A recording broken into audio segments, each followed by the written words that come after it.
নবীজির বয়স যখন 50, তখন নবীজির দুইজন ঘনিষ্ঠ মানুষ ইন্তেকাল করছে। একজন চাচা আবু তালেব, আরেকজন নবীজির স্ত্রী আম্মাজান খাদিজা রাদিয়াল্লাহু তাআলা আনহা।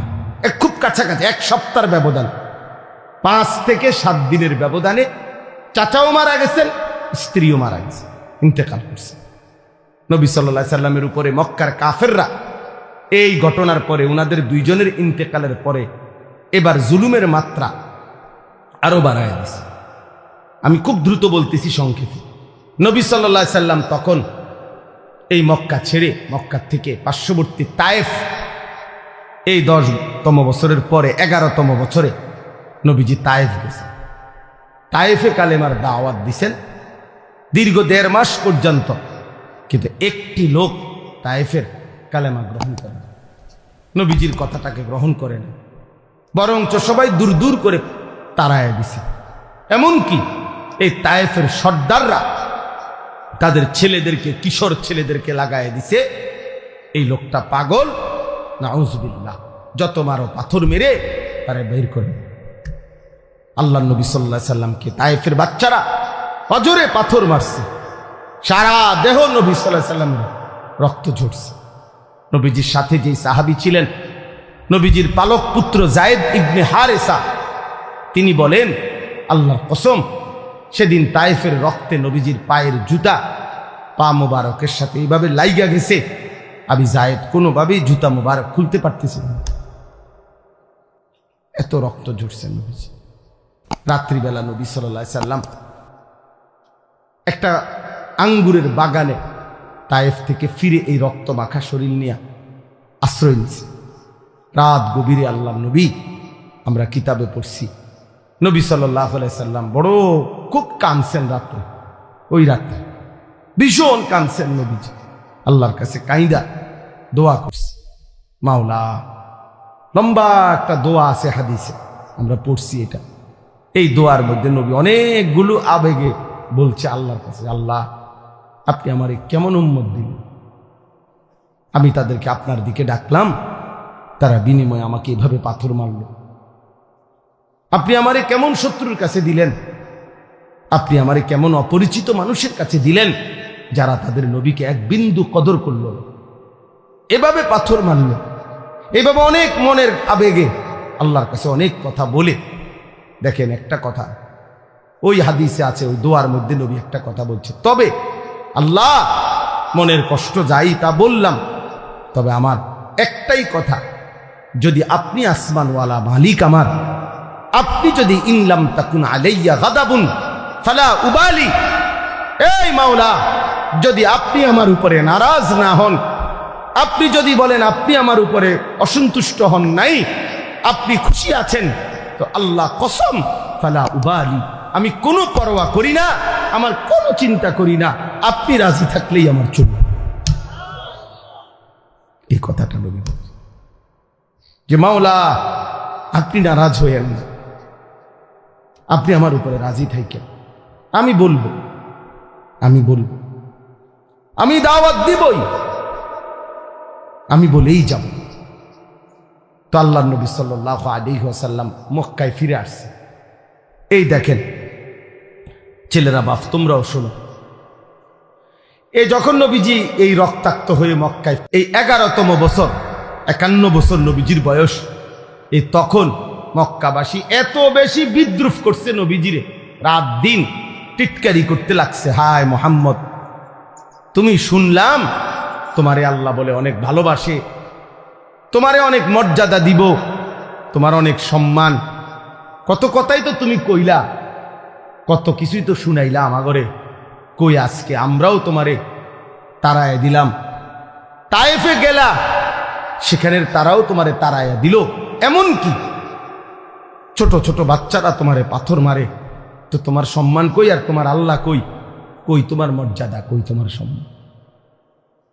চিন্তা করে দেখেন। আচ্ছা, এই কথাটা বলার পর রাসূলুল্লাহ সাল্লাল্লাহু আলাইহি ওয়াসাল্লামের কলজাটার মধ্যে কেমন কষ্টটা লাগছে, একবার দুইবার না, পথে ঘাটে বলতে লাগছে যে হায় মোহাম্মদ, তোমার ইজ্জত কোথায়, সম্মান কোথায়, তোমার আল্লাহ তোমারে কই মর্যাদা দিল, তোমার বাচ্চারা পর্যন্ত পাথর মারে, এই তখন আল্লাহ তাআলা এই ঘটনার পরে তায়েফ থেকে ফিরে আসার কিছুদিন পর আল্লাহ তাআলা নবী সাল্লাল্লাহু আলাইহি সাল্লামের ব্যাপারে যখন মক্কাবাসী এইভাবে বিদ্রুপ করতে লাগছে, তখন আল্লাহ একদিন জিব্রাইলকে বলছে, জিব্রাইল যাও যাও, জিব্রাইল আমার বন্ধুকে আমার কাছে নিয়ে আসো।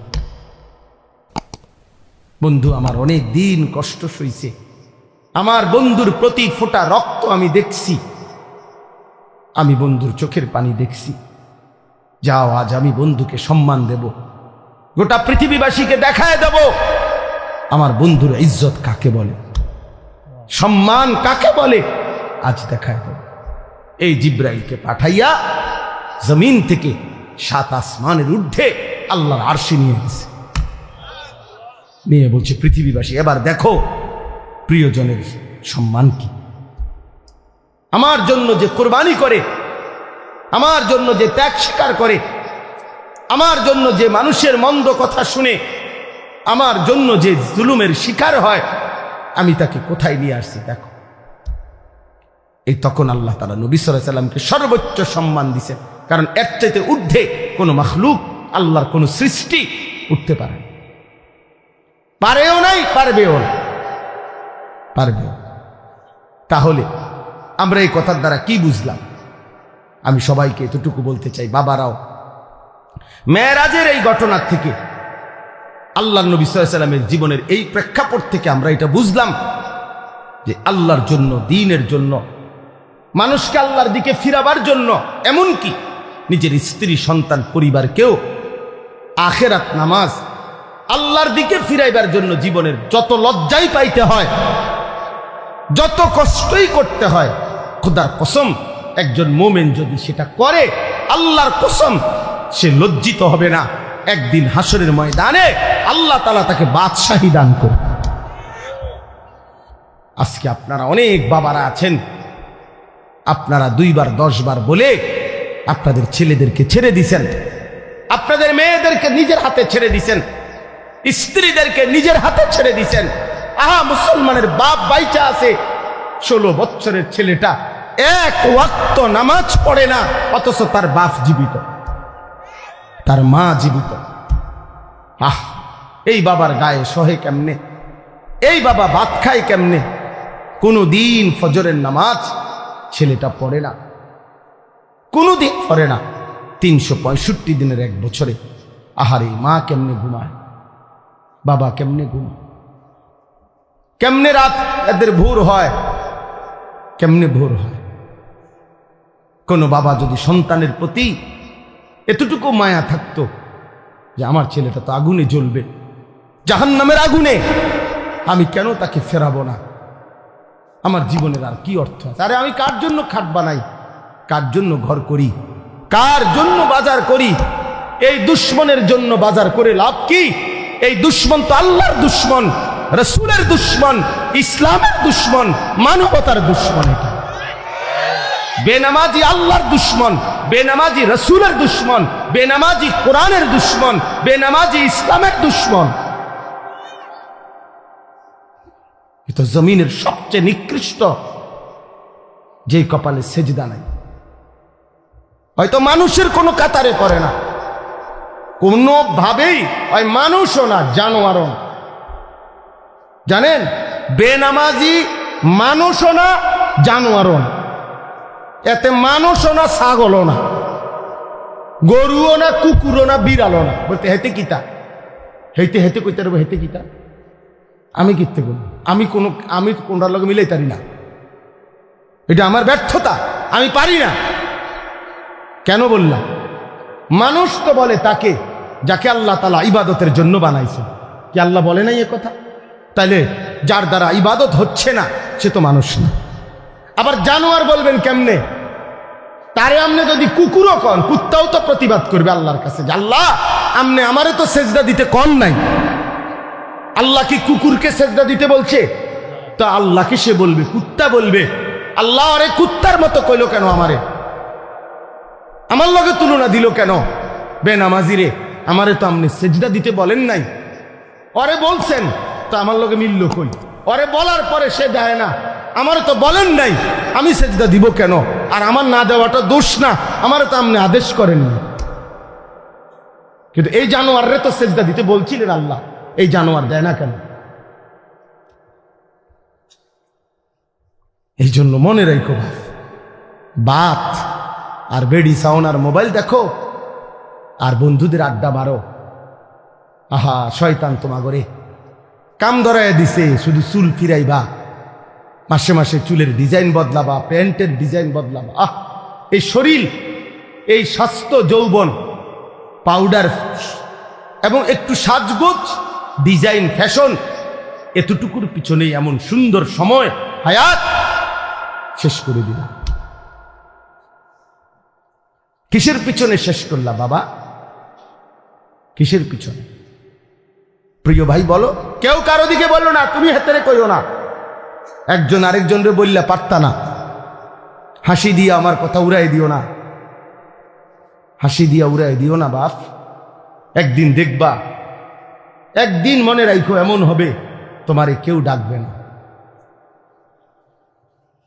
কেউ ডাকবে। আজ তো কেউ বলে কম বেশ, আজ তো কিছু ওয়াজ মাহফিল হয় পৃথিবীর অগণিত দেশে, পৃথিবীর অধিকাংশ দেশেই এমন বাংলাদেশের এই সুন্দর ওয়াজ মাহফিলের এই নিজাম পৃথিবীর বহু দেশে, কোনো দেশে, অধিকাংশ দেশেই নাই।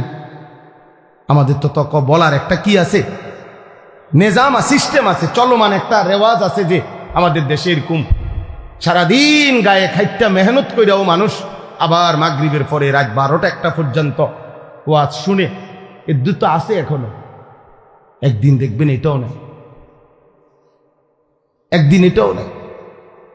দুশ্মন প্রতিদিন ষড়যন্ত্র করছে কিভাবে মুসলমানের প্রজন্মকে, আলেম, ওলামা, ইসলাম, একটা এরকম অনেক ছেলে আছে জীবনে কোনোদিন কোরআন শরীফটা হাতেও ধরে নেয়, সে কইতেও পারত না কোনোদিন এই কোরআন একটা পৃষ্ঠার মধ্যে।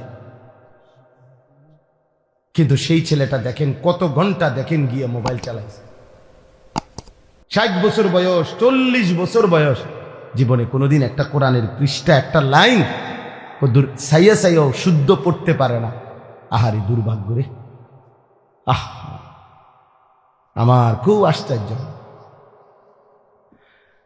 মনে হয়, কাঁদি যে হায় রে মুসলমান, এত বোকা কেমনে হইলা রে বাপ, কেমনে হইলা? মুসলমানের ঘরে জন্ম নিয়ে কোনোদিন আল্লাহর কোরআন পড়তেও মন চাইল না, ছুঁয়ে দেখতেও মন চাইল না। এটা কি তাবিজের কিতাব? কথা বলেন না, কোরআন শরীফ তাবিজের কিতাব।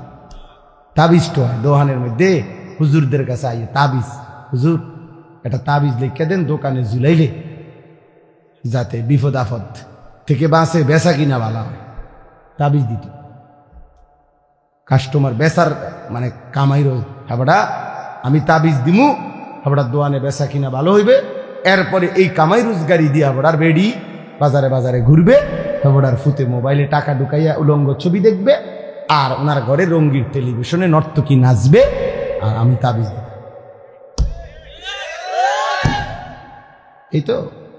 এই তো বিবেক, এই তো ইনসাফ। আল্লাহ আমাদেরকে বুঝ দান করেন।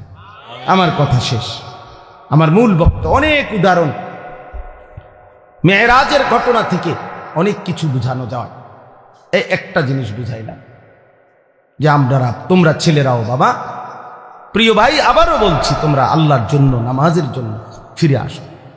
এমন জীবন নষ্ট করো না। আমি বললাম কেউ খবর নিবে না, কেউ খবর নিবে না। একটা জিনিস বুঝার জন্য বলি বাপ, মনে রাখো, আল্লাহর নজর থেকে কেউ যদি, আল্লাহর দয়া থেকে কেউ যদি ছিটকে পড়ে, তারে আর কেউ খবর নেয় না। তুই মনে কর, কারো প্রযুক্তি দিয়া, কারো ক্ষমতা দিয়া আল্লাহর দয়া ছাড়া পৃথিবীতে টিকা সম্ভব না। আমেরিকার একটি প্রদেশ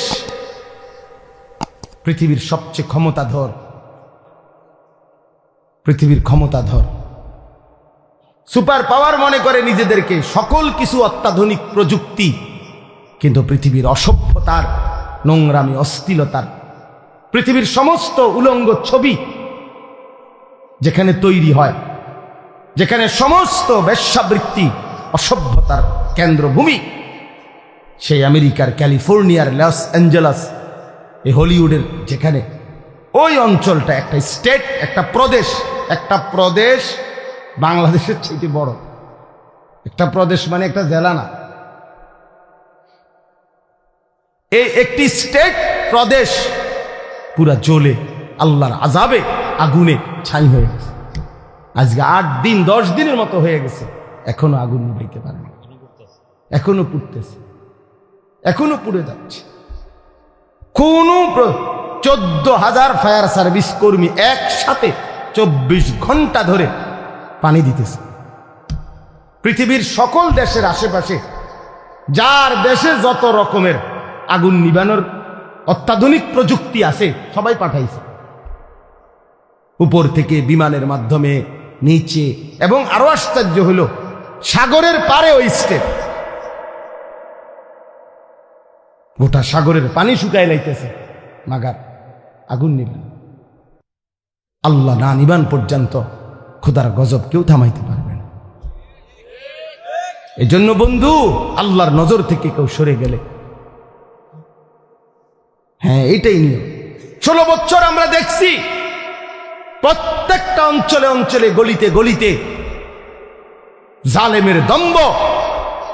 আজকে যখন আল্লাহর নজর আল্লাহ সরায় নিছে, আর এই ছোট্ট কিশোর নওজোয়ানদের হাতে পরাজিত হয়ে ফ্যাসিস্ট জালেম যখন পলাইছে, কই তার এই লাখ লাখ অনুসারীদের একটা নিঃশ্বাসও ফেলে না এখন। কই অহন কই ফুস্টা রেডি কো, হ্যাঁ ব্যানার কই, ফেস্টুন কই, কই অন কই, কিরে বেটা কই? এইভাবে হারায় গেল না। হাইসো না, সবক নাও, সবক নাও বাবা। আমি রাজনীতির মানুষ না, আমার উদ্দেশ্য এই কথা বুঝানো। কই 16 বছরে তো মনে হইছে বাংলাদেশের 1 ইঞ্চি জায়গা তাদের হাত থেকে বাহিরে না, সবটা আগলাইয়া রাখছে। কোন কই? তার মানে আল্লাহ যখন কাউকে বেইজ্জতি করে তখন জগতে আর তার কোনো নাম নিশানা থাকে না, নাম নিশানা থাকে। তোমরা মনে রাখো, আমার এই শেষ কথা, আল্লাহ তোমারে ভালো রাখলেই তুমি ভালো, আল্লাহ ভালো না রাখলে বাপ কেউ তোমারে ভালো রাখতে পারবে। তুমি আল্লাহরে কষ্ট দিও না, আল্লাহরে এত বেশি নারাজ কইরো না রে বাপ। আল্লাহকে লম্বা সময় ভুলতে নাই, কোরআন শরীফে আছে, এটা বারবার বলছে আল্লাহ। আল্লাহ বলছে বান্দা আমারে বেশি সময় ভুলে যেও না, আমি যদি লম্বা সময় ভুলে যাও একদিন আমি তোমাকে তোমার পরিচয় ভুলাই দেব। ফাআনসাহুম আনফুসাহুম, একদিন তোমার কবর আখিরাত ভুলাই দেব, আত্মপরিচয় ভুলাই দেব, তখন তুমি আর মানুষের মুমিনের পরিচয় থাকবে না। এই জন্য দয়া করে রাত গভীরে এই আমার শেষ কথা, এটা মেরাজ, আমাদের নবী সাল্লাল্লাহু আলাইহি সাল্লাম আল্লাহর দরবারে গিয়ে যখন এত ইজ্জত এত সম্মান দিছেন নবীকে, তো নবীজি আল্লাহর কাছাকাছি গিয়ে একটা কথা বলছেন, মাওলা আমার উম্মতের জন্য কোনো হাদিয়া দিবেন না? আমাকে তো আপনি সম্মান দিলেন, আমি খুশি হইলাম, আমার চোখের পানি আপনি মুছে দিলেন, আমার রক্তের চিহ্ন মুছে গেল, আমার কলিজার দুঃখ সব দূর হয়ে গেল, আমি আপনাকে দেখলাম, আমারে আপনার কাছে আনলেন, আমার উম্মতের জন্য কিছু দিবেন? আমি যে আবার দুনিয়ার জমিনে ফিরে যাব, আমার উম্মতকে কি দেব? তো আল্লাহ তাআলা বলেন, বন্ধু গত 10টি বছর 11 বছর আমি আপনার উপরে কত বিধান কত আয়াত জিব্রাইলের মাধ্যমে নাজিল করেছি, কিন্তু আমি এই 11টি বছর একটা আমল আমি শুধু রেখে দিছিলাম আমার কাছে, জিব্রাইল রে দিয়া পাঠাই নাই। আমি আল্লাহর আশা ছিল, আমার ইচ্ছা ছিল আপনি বন্ধুকে কাছে আইনা ওই আমলটি আমি আপনার হাতে তুলে দেব, আমি সরাসরি আমার কুদরতি হাতে আপনার হাতে তুলে দেব। এই জন্য বন্ধু আপনারে আগলায় রাখছে। ওই দেখেন এই কয়েকজন ছেলে, দেখেন এই বাবা তোমরা চলে যাও বাপ, এই যে তোমরা এই কয়েকজন শুয়ে লাইছো যে ছেলে, বাবা তুমি চলে যাও বাবা, এই অসভ্যতার চাইতে চলে গেলে তো ভালো দোস্ত। তোমার মতো দুইজন ফালতু লোক না বসলেও তো চলতো বাপ। যাও তোমরা উঠে যাও ভাইয়া, এই যে গেঞ্জিওয়ালা ছেলে তুমিও চলে যাও বাবা, তোমারই বলছি, পিছে চাও কা, যাও গা আব্বা, কি দরকার কষ্ট করতেছো শুধু শুধু এখানে? কি ভাবছো নিজেরে? হ্যাঁ কি ভাবছো? মাতবর? হ্যাঁ হ্যাঁ মাতবর মনে করে নিজেরে। না কেউ কিছু বলেন না, নাই মায়ও কিছু বলে না, বাবাও কিছু বলে না, গ্রামের সমাজের দেশের কেউ কিছু বলে না, সবাই ভয়ে কাঁপে, ছেলেপেলেরা স্বাধীনভাবে যা মন চায় তাই।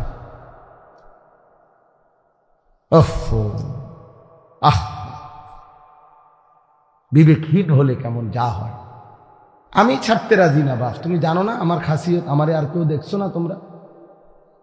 আমি এতক্ষণ হলে কষ্ট করলাম কেন? প্রথমে যে বুট ভাওয়া বন্ধ করেন, মোবাইল বন্ধ করেন, পিছনের গড়ে বলছি আগলাই আসেন, কিল্লেগা আমার মাকসাদ শুধু একটা হইলো, আমার সিহুলি আমি কইয়া গেলাম, কেউ ঠ্যাঙালগি দিয়ে রয়েছে না, হত্যা রয়েছে না, সিত্তিয়া রয়েছে, আমার এত কানের দরকার কি? আমার ওয়াজে না দরকার, আমার টিয়া আনা দরকার, আমার সময় না পার করা দরকার। আল্লাহর কসম আমি এই মাকসাদে বয়ান করি না।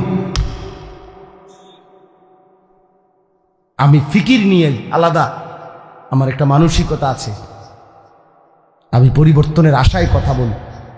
আমার স্বপ্ন এটা, আমাদের কিশোর তরুণ নওজোয়ান বদলাবে ইনশাআল্লাহ, বদলাবে এবং বদলাচ্ছে প্রতিদিন, প্রতি ঘন্টায় যুবক বদলাই যাইতেছে ইনশাআল্লাহ। দেখো তোমরা, বললাম আগামীর সময়টা এদেশের কিশোর তরুণ নওজোয়ান কালেমার পতাকা উড়াবে ইনশাআল্লাহ। যাদের হাতে ফ্যাসিস্ট পলাইছে, জালেম পলাইছে, তাদের হাতে কালেমারও বিজয় হবে ইনশাআল্লাহ। নওজোয়ানের হিম্মত আল্লাহর বড় পছন্দ। নওজোয়ান জাগলে আল্লাহ তাআলা খুব পছন্দ করে। কেন নষ্ট হইবা বাপ? অনেকক্ষণ ধরে দেখতেছি আমি, ওরা এই 3-4 জন এখানে দুষ্টামি করতেছে। আরে বিবেকহীন, তুমি চলে যাও নাই তো, আমি তো তোমার জোর করি নাই এখানে। 14-15 বছরেই যদি তোমরা, 16 বছরে যদি তোমরা এত নষ্ট হয়ে যাও যে এক ওয়াক্ত নামাজ পড়তে মন চায় না, আহা বাবা, তো বাকি জীবন কেমনে পার করবা? 18 বছর বয়সে যদি এত হাজার নারী দেখে ফেলো, তো বাকি জীবন কি দেখবা? বিবাহিত স্ত্রী দেখে তো আর মজা পাইতা না। সত্য কথা বললাম, খোলামেলা বললাম। বয়স্ক বাবা না থাকলে আরো বলতাম। একদিন চরিত্র নষ্ট করতে করতে প্রয়োজনের মুহূর্তে আর কিছুই মিলবে না। এর দূরে বললাম, বিবেক থাকলে ভাইব। হারাম হারাম তোমার শরীর নষ্ট করে দেয়।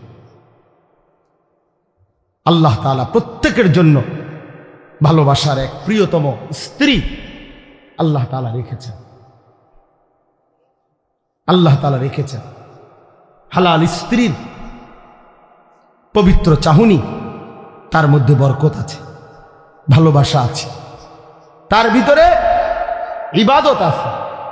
নবী সাল্লাল্লাহু আলাইহি সাল্লাম বলছে, কেউ তার স্ত্রীকে যদি ভালোবেসে আদর করে একটা লোকমা খাবার মুখে তুলে দেয়, একটা রুটি তুলে দিছে, আল্লাহর কসম নবী বলছে আল্লাহ তাআলা সাদকার সওয়াব আমলনামায় তুলে দিবে। আর যে ব্যক্তি ভিন নারী দেখছে, তো তার চোখের মধ্যে কিয়ামতের দিন সীসা গলায়া চোখে দেওয়া। তাহলে দুটোটারই কথা আছে। এক হালাল সন্তান, পবিত্র স্বামী স্ত্রীর বন্ধনের যে সন্তান, আমি তো প্রায় বলি, মিয়া আমার ছোট মেয়ে আছে, আমার ছোট্ট মেয়েটা আমার কাছে মনে হয়, সবসময় আমি বলি ওর হাসি, আমার মেয়ে হাসলে আমার কাছে মনে হয় দুনিয়া হাসে, জগৎ হাসে। আমার কাছে মনে হয় আমার এই ছোট্ট মেয়ের হাসি মুখের গোটা পৃথিবীর সব সুন্দর কিছুই না, এই বাচ্চার হাসিটা যতটা সুন্দর। তাহলে এক বাচ্চা, এক স্বামী স্ত্রী, এক পবিত্র বন্ধন, বাবা, এর বরকতি আলাদা। তুমি কেন নারী দেখা, ছবি দেখা নষ্ট হয়ে যাবে?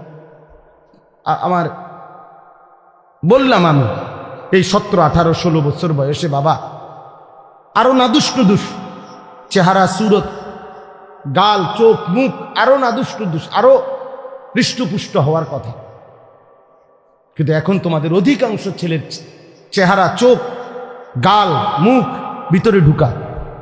এটার একটা অন্যতম কারণ, মনে রাখো আমার কথা, একটা অন্যতম কারণ এই যে অব্যাহত নারী ছবি, নাচ, গান, উলঙ্গ দৃশ্য তোমরা যে দেখো, খোদার কসম, আল্লাহর কসম, আল্লাহর কসম, গুনাহ শরীরকে দুর্বল করে।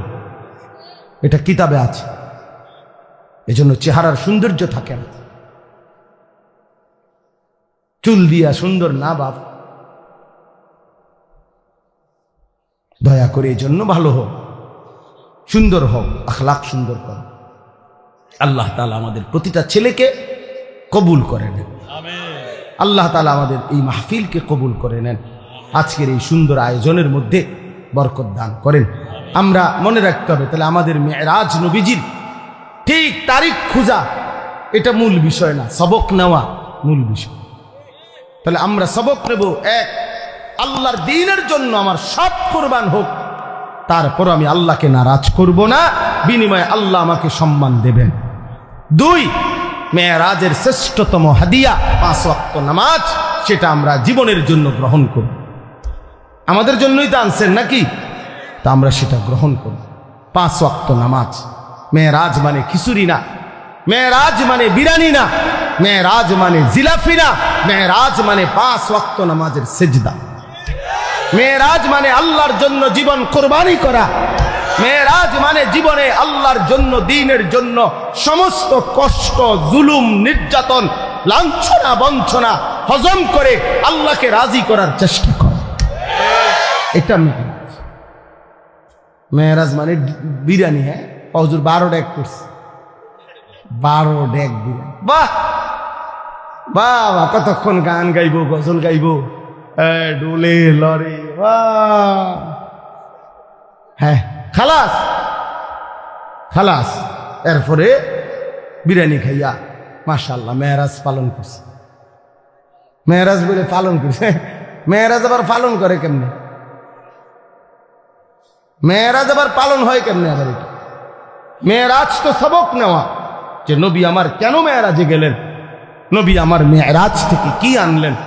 মেরাজ যদি পালন করতেই হয় তো প্রত্যেক দিনই তো পালন করা যায়, প্রতি ওয়াক্ত নামাজই তো মেরাজ।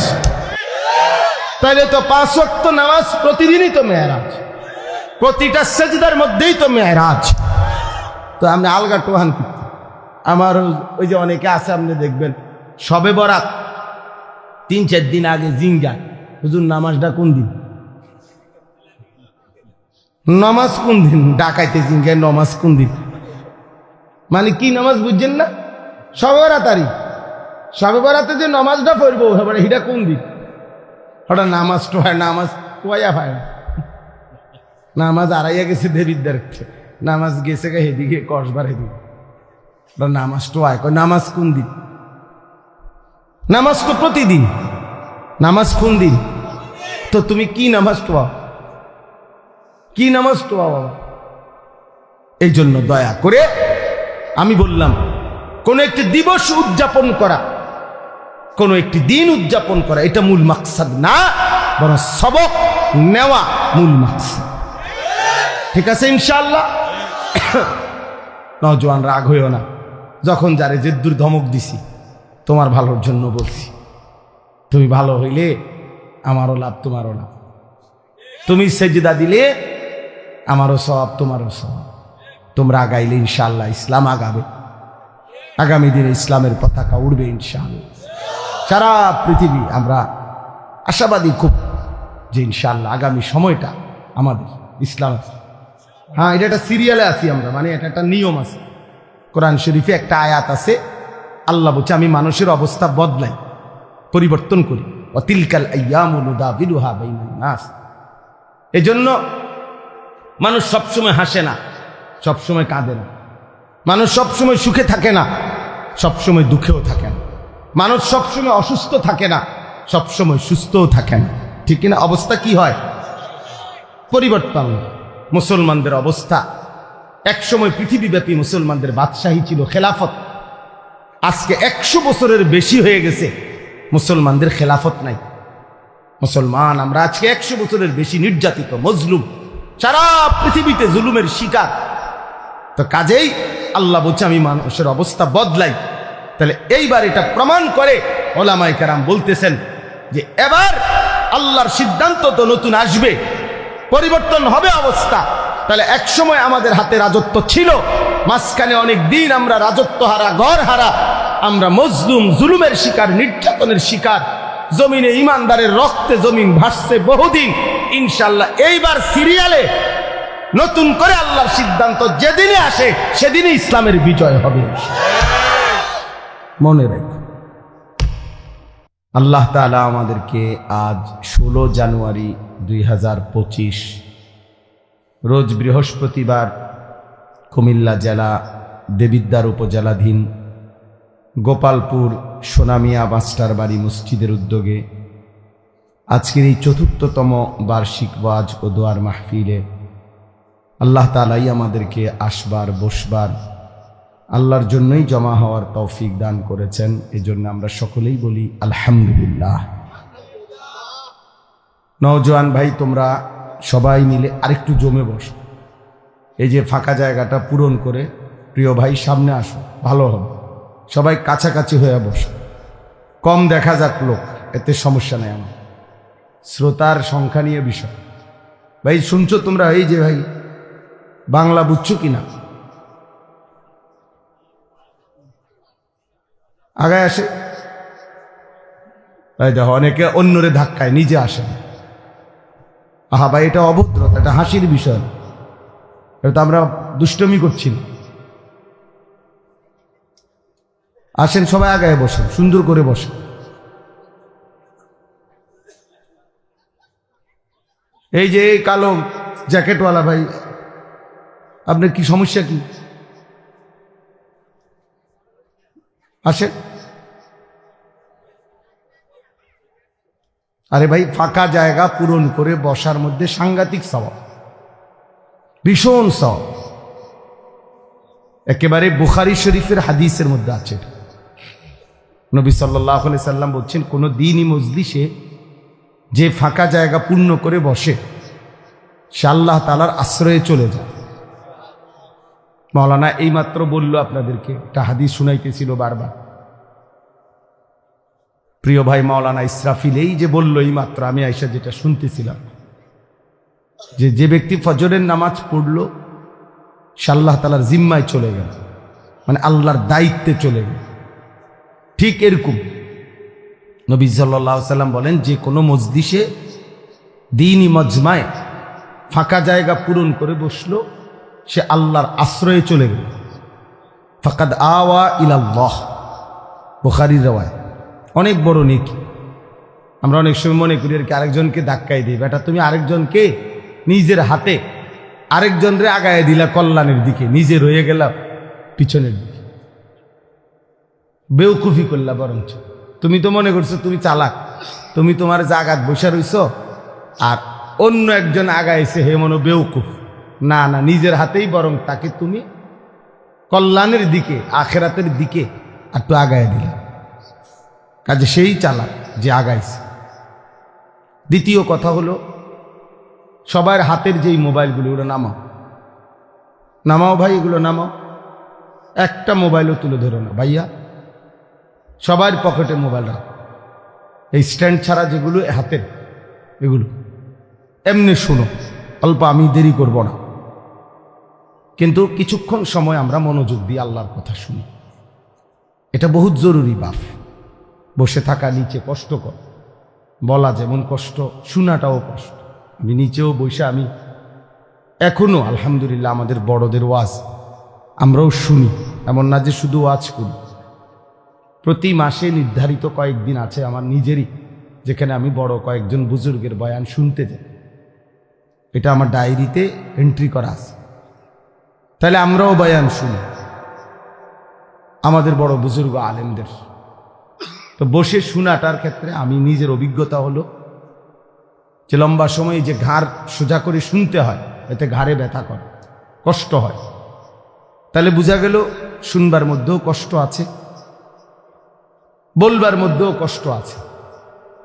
কিন্তু এই উভয় কষ্টের দ্বারা যদি কোনো বেনিফিট না আসে, উপকার না আসে, তাই লাভ হলো কি? ছোট বড় প্রতিটা আয়োজনের পিছনে অনেক, এই যে আওয়াজটা কেমন অন্যরকম বানায়, আওয়াজ যেমন হয়ে গেল, বাহিরে না আওয়াজ হয়, ভিতরে আওয়াজ।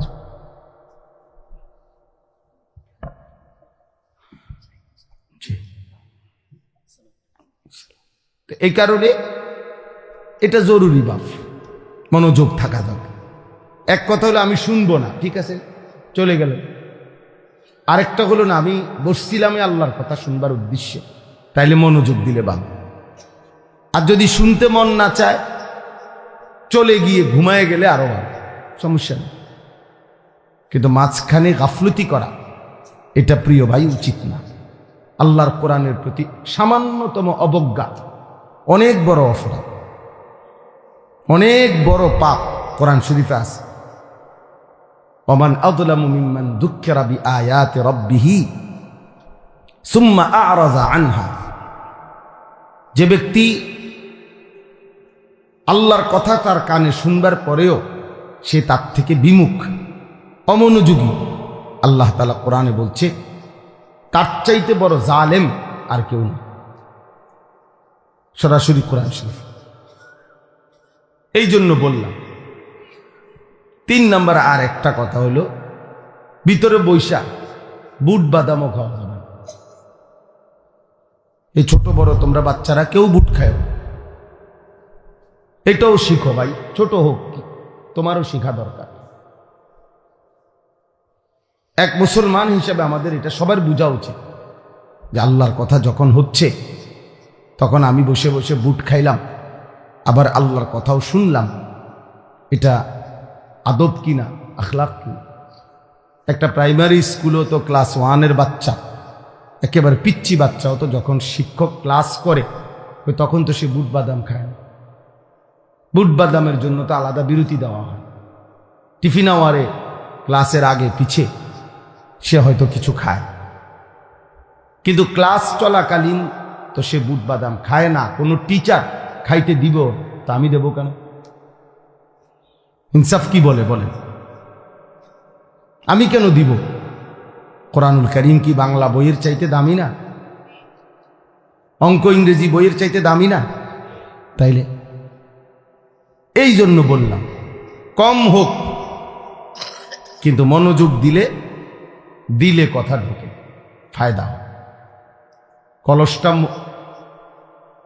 ট্যাপ বরাবর, কল বরাবর মুখোমুখি ঠিক মতো দিলে অল্প চাপেই পানি পুড়ে যায়, কিন্তু একটু ডান বাম করে রাখলে পরে ঠিক আছে অনেক দেরি হয় অথবা অপচয় হয় বেশি। আর যদি কলস বালতি একটু সরাইয়ে রাখে তাহলে সারা পৃথিবীর সব পানি ঢাললেও কলস আর পুড়বে না।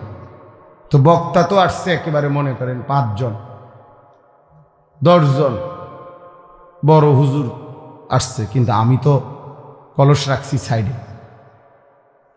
বালতি রাখছি আমি সাইডে, মানে আমি মনোযোগ দেই নাই, আমি নিজে কোনো মানসিকতাই নাই আমার আল্লাহর কথা তারা আমার পরিবর্তনের। তাহলে কি হবে বাপ? লাভ কি হলো? প্রত্যেকেই যদি যার যার জায়গায় এটা সিদ্ধান্ত নেই যে আমি যেমনি আছি এমনি, বাবুরে হুজুররা বললে বলুক, শোনার দরকার শুনছি, অনেক মানুষ গেছে দেখে আমিও গেছি। এই হাদিসে আছে, মনোযোগ দিয়ে শোনেন কথাটা। হাদিসে স্পষ্ট, আমি নিজে পড়াইছি, যে ব্যক্তি নাফরমান পাপী সে কবরের 3টি প্রশ্নের জবাব দিতে পারবে না। তো তৃতীয় যে প্রশ্নটা, এই তৃতীয় প্রশ্নের ব্যাপারে ফেরেশতা তাকে জিজ্ঞেস করবে যে এই যে ইনি যাকে তোমাদের কাছে পাঠানো হয়েছিল তার ব্যাপারে তোমার বক্তব্য কি, তুমি কি জানো? তিনি বলবেন, ওই নাফরমান বলবেন আমি কিছুই জানি না।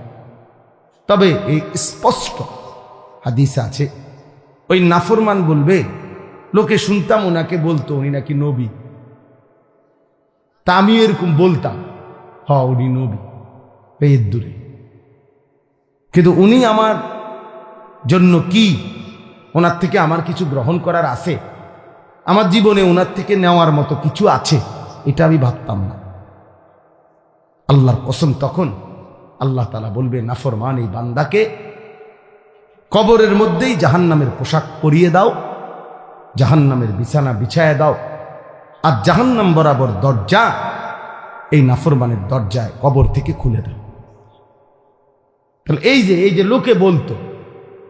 লোকে বলতো উনি নাকি শেষ নবী, আমাদের একজন নবী আছে, আমরাও তো অনেকের ধারণা এটা, আমাদের একজন নবী আছে, উনি অনেক বড় নবী, শ্রেষ্ঠ নবী, উনি আল্লাহর প্রিয় নবী মুহাম্মদ সাল্লাল্লাহু আলাইহি সাল্লাম। তো সেটা তো ঠিক আছে, বুঝলেন, কিন্তু আপনার জন্য কোনো করণীয় কিনা আছে কিনা, সেই নবী আমার জন্য কেন আসলেন, পৃথিবীতে কেন আসলেন, তার থেকে আমি কি নিলাম, এটা তো দেখার বিষয় ছিল। এটা তো উচিত ছিল যে আমার চুল, চেহারা, লেবাস, পোশাক, আমার ঘর সংসার, বাজার, ব্যবসা, চাল চলন, উঠা বসা, লেনদেন, আচরণ, উচ্চারণ, এর মধ্যে আল্লাহ নবী সাল্লাল্লাহু আলাইহি সাল্লামের কোনো অনুসরণ আছে কিনা। আমার জীবনের কাজ মনে করেন 20টা, একজন আমার কাম, এখন 20টার মধ্যে আমার রাসূল সাল্লাল্লাহু আলাইহি সাল্লামের অনুসরণ আছে কয়টা, এটা কি একটু বিবেক দিয়েও মিলানো ভাবার কি কোনো দরকার নাই? বলেন, কথা বলেন। তাইলে আমাদের তো এই প্রেরণাই জাগে। তো এই জন্য বললাম যে অনেকে ওয়াজে গেছে দেখে আমিও গেছি, এই হুজুরের ওয়াজ নাকি এখন অনেকে শুনে, এই জন্য আমিও শুনছি, কিন্তু আমি আমার মতো, তাহলে তো হইল না বাস, তাইলে তো হইল, এটা তো কোনো বিষয় হইল না। তাই এই জন্য দয়া করে আমার মূল মাকসাদ, প্রতিদিন আমি ব্যক্তিগতভাবে আলহামদুলিল্লাহ, আপনারা অনেকেই আমার চিনেন, আমি তো এই অঞ্চলে অনেক আসছি গেছি, কিন্তু খুব বেশি অথবা খুব কম এটা নিয়ে শ্রোতার আমার কোনো পেরেশানি নেই। আমার পেরেশানি হলো আমরা মনোযোগ দিয়ে আল্লাহর কথা শুনতে হবে, এবং আল্লাহর কথা আমারও দরকার, আপনাদেরও দরকার, পরিবর্তন আমারও দরকার, আপনাদেরও দরকার। আমরা যে যেখানে আছি সেই অবস্থা থেকে আমাদের আরো অগ্রগতি, উন্নতি, আখিরাতের লাইনের আরো ফিকির আরো বাড়ানো দরকার। আমারও ঘাটতি, আপনাদেরও ঘাটতি। বলেন আপনি তো হুজুর না, আমাগো ঘাটতি শুনলেও আপনি কুল কিনার, আপনি বুঝতেন না। আমাদেরও অসংখ্য অগণিত ত্রুটি, আপনাদেরও ত্রুটি, আপনাদেরও ত্রুটি। তাহলে আমাদের প্রত্যেকের উচিত প্রতিনিয়ত আল্লাহর দিকে, আখিরাতের দিকে, কোরআনের অনুসরণের দিকে এগিয়ে যাও। তো সেটা যদি আমি গ্রহণই না করি, মনোযোগই না দেই, আমি যদি এটা আমার জন্য কোনো প্রয়োজন মনেই না করি, তাহলে হবে কেন? তাইলে হবে কেমনে বাপ? আপনারা দয়া করে এই জন্য মনোযোগ দিয়ে ওলামায়ে কেরামের কথা শুনুন। মাওলানা ইসরাফিল আমার অনেক ঘনিষ্ঠ মানুষ, পরিচিত মানুষ, আমাদের ক্যান্টনমেন্টের পাশাপাশি আমরা থাকি। মাওলানা ক্যান্টনমেন্টের একটা মেন ক্যান্টনমেন্টের একটা গুরুত্বপূর্ণ মসজিদে ইমাম, খতিব, মাদ্রাসার তার নিজস্ব একটা প্রতিষ্ঠানও আছে। অনেকক্ষণ বয়ান করছে, আমি তো শুনে অবাক যে একজন মানুষ এতক্ষণ বয়ান করছে। আল্লাহ তার হায়াতে বরকত দান করে, জবানে বরকত দান করে। তো বিষয়টা হইল আমরা কি নিলাম নিজের জন্য, যদি একটি কথাও না নেই। এই যে নওজোয়ান, কিশোর, তরুণ, তোমরা ছেলেরা, তোমাদের মেধা পূর্ণ মেধা। তুমি যদি বলো তুমি বোঝো না, না, বুড়ো মানুষ কম বুঝতে পারে, কিন্তু জওয়ান তার সবকিছুই জওয়ান। যে যুবক, যে শক্ত সামর্থ্য জওয়ান, তার মেধাও জওয়ান। ছেলেটা নওজোয়ান, তার মেধা কি বুড়ানি? তাইলে তোমার বুঝ, বুদ্ধি, শক্তি, সাহস, হিম্মত, আকল, দিমাগ সব তাগড়া, জওয়ান। তুমি এই মুহূর্তে যে পরিমাণ ভার সইতে পারবা, আরেকজন 60 বছরের, 70 বছরের চাচা সেটা পারবেন। কোরআন শরীফে আছে স্পষ্ট। আল্লাহ তাআলা বলেন, এই আয়াতটা মনোযোগ দিয়ে শুনেন তাহলে বুঝবেন। আল্লাহ তাআলা বলেন সূরা হজ, এই সূরাতে আছে ওয়ানুকিররু ফিল আরহামি মা নাশাউ ইলা আজালিম মুসাম্মা।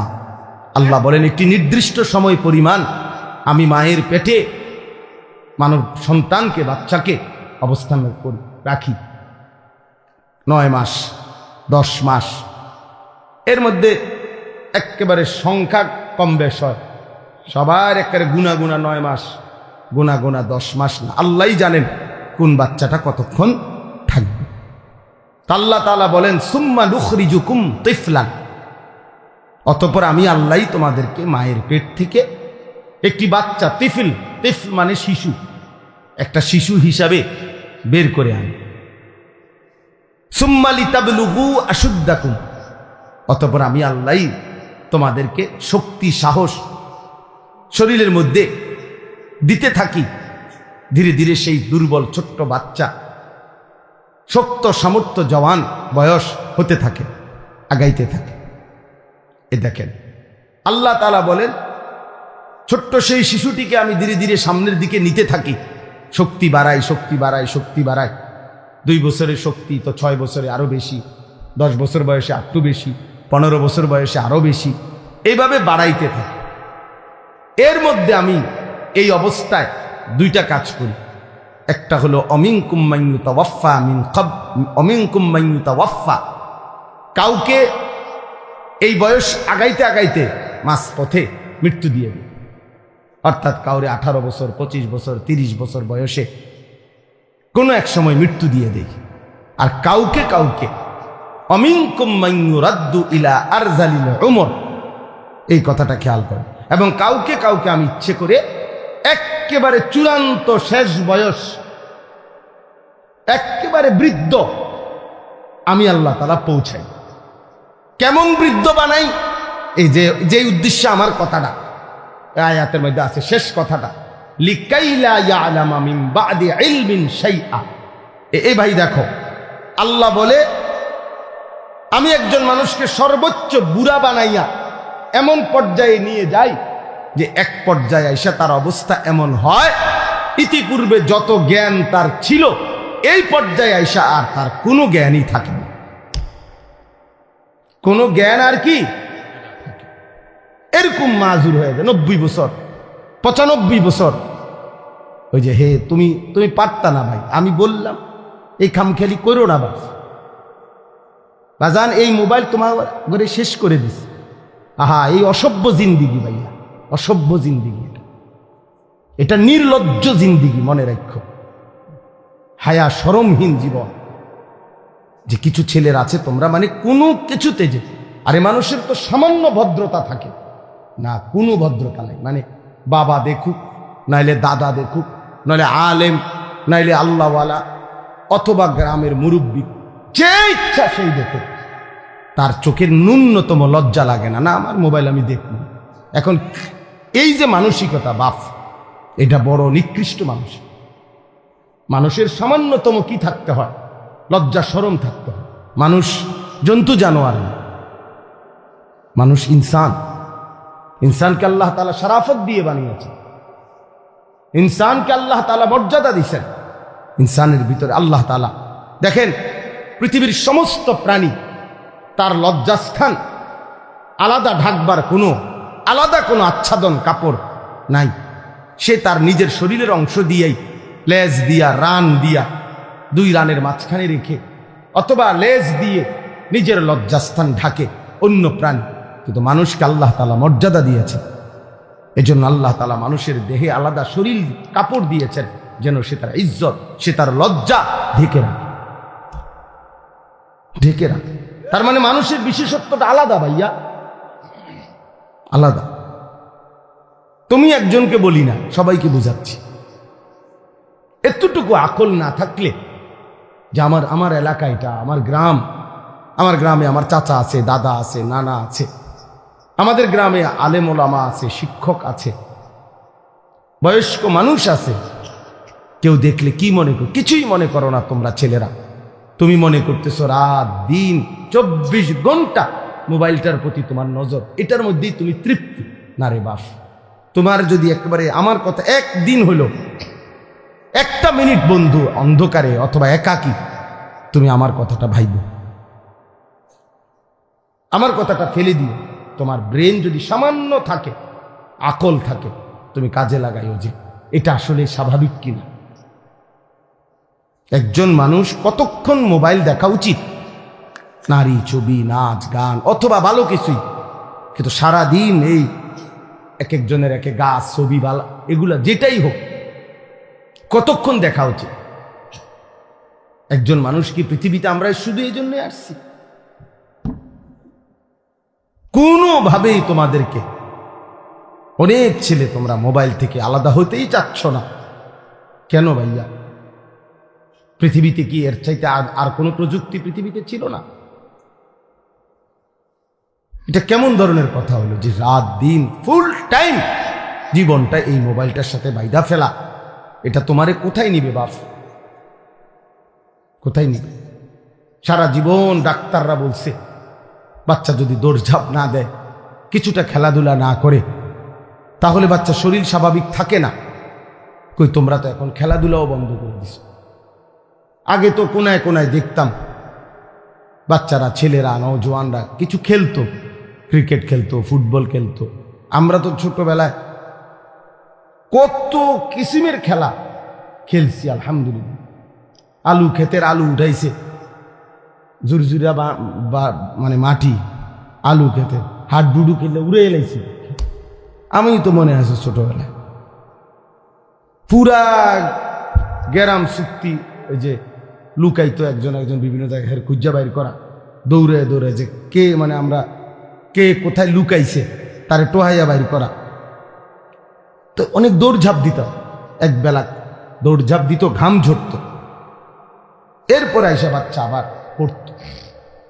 এখন তো তোমরা সারাটা দিন এই একটা চোখ, মানুষের একটি জিনিস সারাক্ষণ এটার পিছনে, এই মোবাইলের পিছনে ব্যয় করা, ভাইয়া কোথায় নিয়ে যাবে চোখটা? তুমি ডাক্তারকে জিজ্ঞেস করো, বিবেককে জিজ্ঞেস করো বাপ। এত ফালতু মানুষের জীবন হয় না। ন্যূনতম যদি লক্ষ্য উদ্দেশ্য কারো না থাকে, সে মানুষ কোথায়? কি পাগল ছাগল না গরু ছাগল? সারাদিন ঘাস চাবানো। আল্লাহ তোমাদেরকে বিবেক দান করেন। আমাদের কথা আমরা বললাম ভাই, পাত্তা না দিলে কোনো সমস্যা নেই। তোমার ফতে তুমি, আমার ফতে আমি, কারোর লেগে কেউ আটকায় না। এটা মনে রাখো ভাই। হাসলেও পৃথিবী, কাঁদলেও পৃথিবী শেষ হয়ে যায়। কারো জন্য পৃথিবী, কারো জন্য কেউ আটকায় না। সবাই কোনো না কোনোভাবে দুনিয়া পার করে ফেলে, একভাবে না একভাবে শেষ হয়ে যাবেই। কিন্তু কবরে গেলে কষ্ট হবে, আখেরাতে কষ্ট হবে না। দুনিয়ার সবচেয়ে সুখী ব্যক্তিরও শেষ হয়ে যাবে, দুনিয়া সবচেয়ে দুঃখী ব্যক্তিরও শেষ হয়ে যাবে, কিন্তু আখেরাত আল্লাহর কসম শেষ হবে। সুখেরও শেষ নাই, দুঃখেরও শেষ নাই।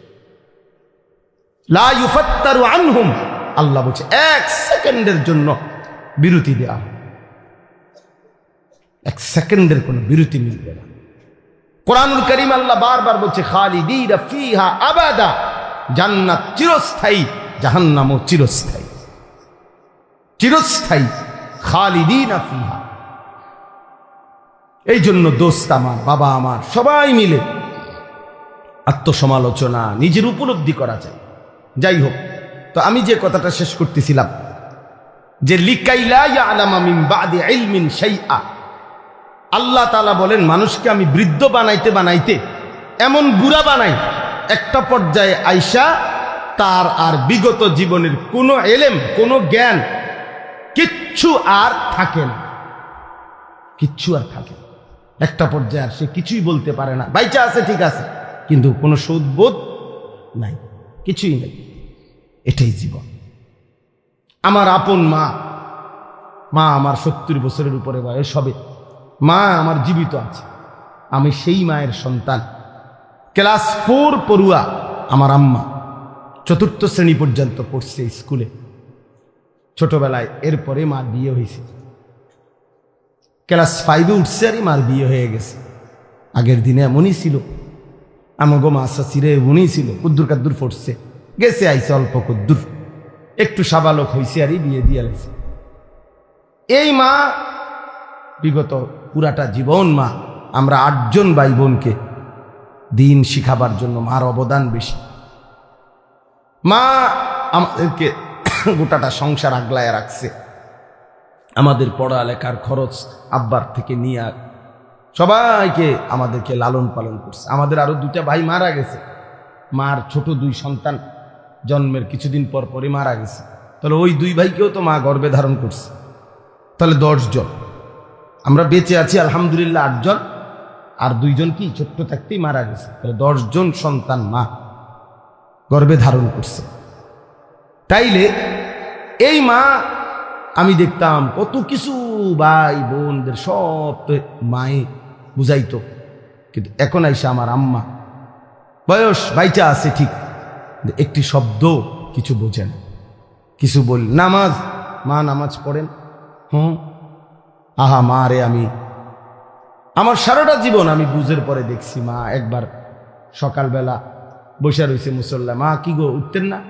বাজি, আমার তো চাষতের নামাজ রয়েছে, আমার তো এশরাকের নামাজ রয়েছে, তাহাজ্জুদের নামাজ, আউয়াবিনের নামাজ, কুদ্দুর পর পর ওজিফা, ওই যে আগে যে ছোট ছোট মা চাচিরা পড়তো, ওজিফানি কইতো এগুলারে, ছোট ছোট বই, কোরআন শরীফ সূরা, নির্দিষ্ট সূরাওয়ালা, এগুলো পড়তো, দুরূদ শরীফ পড়তো, তসবিহ পড়তো, 1000 দানার তসবিহ ছিল মা, এগুলো দেখতাম বইয়ে বইয়ে পড়তো। এখন মা কিছুই কইতার না, জি গেলে কথা কয় কহ কিতা, মানে কিচ্ছু বোঝে না মা। তো সেই মা আমি যাকে দেখছি ভাব, তাহলে একটা বয়সে আইসা এখন মা বেঁচে আছে ঠিক, কিন্তু মার আর সেই জ্ঞান, ব্রেন আর কাজ করে। তো আমার বলার উদ্দেশ্য হলো, মানুষ তো আইসা, মানুষের বুদ্ধিমত্তা, আকল, দিমাগ কমতে পারে, কিন্তু তোমরা যারা নওজোয়ান, তোমাদের তো বাবা বোঝা উচিত যে এই মুহূর্তে তো তোমাদের সবকিছু সচল। তোমার হাত যেমন মজবুত, তোমার ব্রেনও তো মজবুত, তোমার বিবেকও তো মজবুত, তোমার পুরাটা শরীরটাও তো মজবুত। তোমরা যারা 17-18 বছরের ছেলে, তোমাদের তো এখন 100 মাইল দৌড়াইলেও কষ্ট হওয়ার কথা না বাপ। আমি ওই যে মৌলানা অনেকক্ষণ ওয়াজ করছে, আমার আয়সা বলছে, আমি মনে মনে বলতেছি, সে যদি শুনতো। হ্যাঁ, আমি এক টানা সোনাকান্দা মাদ্রাসায় চাকরি করতাম, 11 বছর চাকরি করছি। ওই সময় আমি 2.5 ঘন্টা, বিশ্বাস করেন একবার আল্লাহর সাক্ষী রেখা বলি, 2.5 ঘন্টা পায়ে হাইটা মাহফিলে গেছি, ঘড়ি ধরা 4 ঘন্টা বয়ান করছি, না খাইয়া আবার 2.5 ঘন্টা হাইটা মাদ্রাসায় আইসা রাত্রে ঘুমাইছি। এই তো সেদিনের কথা। কি হয়েছে? কিচ্ছু মনে হয়েছে না, গায়ে 13 পাইছি না, কিচ্ছু মনে হয়েছে না। এটা 4 ঘন্টা আমি আগে, এখন আমি আস্তে আস্তে কথা বলি, এখন অনেক হালকা আওয়াজে কথা বলি আমি। আমার গলা 2 বার অপারেশন হয়েছে, 2 বার আমার গলা অপারেশন করা। তো কিন্তু আমি এক সময়, আমার আগে যারা মাহফিল ওয়া বয়ান শুনছে, আরো 10 বছর আগে, 15 বছর আগে, 10 বছর আগে, এই এরা জানে আলহামদুলিল্লাহ, মানে আমি পুরা 4 ঘন্টাই চিল্লাইছি। তখন এত জোরে কথা বলতাম, কিচ্ছু মনে হইতো না। তাইলে প্রিয় ভাই আমার, একটা সময় মানুষের যৌবনের পূর্ণ টাইম। আমি এই জন্য অনুরোধ করছি, তোমরা ছেলেরা, বাবা, প্রিয় বন্ধু, প্রিয় সন্তান, তুমি তোমার ব্যাপারে ভাইবে, নিজেকে নিয়ে ভাববে। তোমার বন্ধু তোমারে নিয়ে ভাববে না, সে তোমার সাথে তামসা করবে, তোমারে নিয়ে আলাদা, সে তোমারই নিয়ে ভাববে না, সে তো নিজেকে নিয়েই ভাবে না, তোমারে নিয়ে কি ভাববে?